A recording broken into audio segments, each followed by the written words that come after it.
The nuns take their meals in silence in the refectory, as in many other convents. They take their meals in silence. Here on the screens you see some images of the nuns cooking or preparing for meal. In the showcase you have what they used in the refectory in Therese's time. A nun will be reading aloud when the others are taking their meals. They can read a text from the church, lives of saints, or articles from the newspaper, because the nuns are cloistered, but there is no one of them who enter the convent to get rid of the world. There is always a great missionary dimension to their vocation, and this missionary dimension is to pray for the world. So it's important for them to be aware of what's going on outside. After each meal, there is 1 hour of recreation.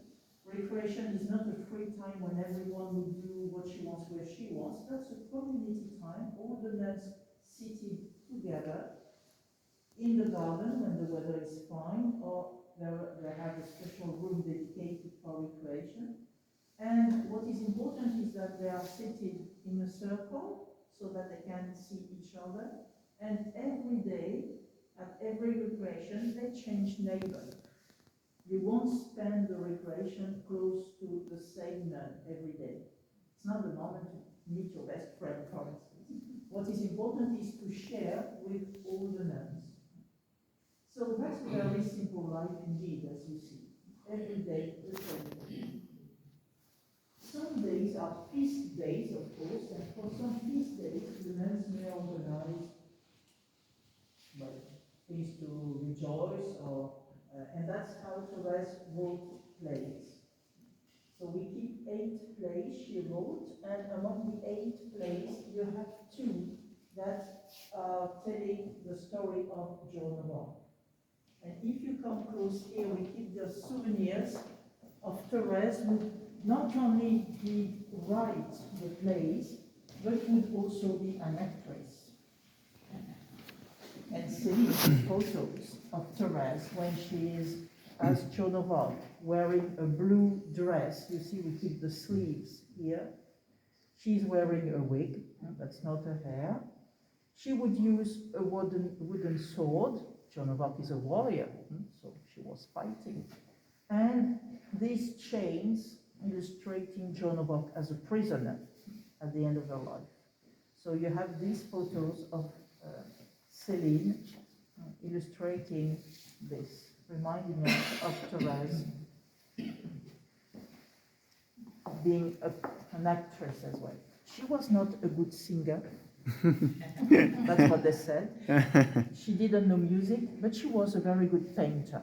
Oh. All the members of the family are very good at painting. Céline is the most gifted, definitely. Wow. But they're all very good at painting. And everything we keep in this showcase was painted by Saint Therese. I would like you to look at the photo of the chasuble we keep here in the middle of the showcase. So you see that chasuble decorated by Saint Therese, illustrating Jesus, the holy face of Jesus on the cross, and you have roses and flowers.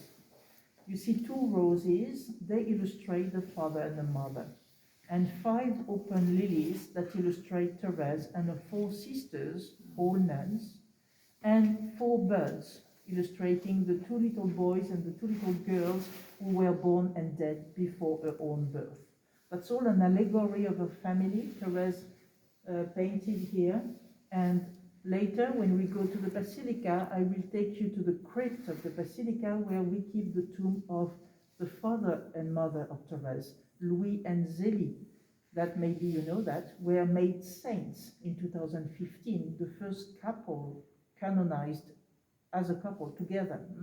That was in 2015. And at the top of their reliquary, they reproduced this painting of Therese. The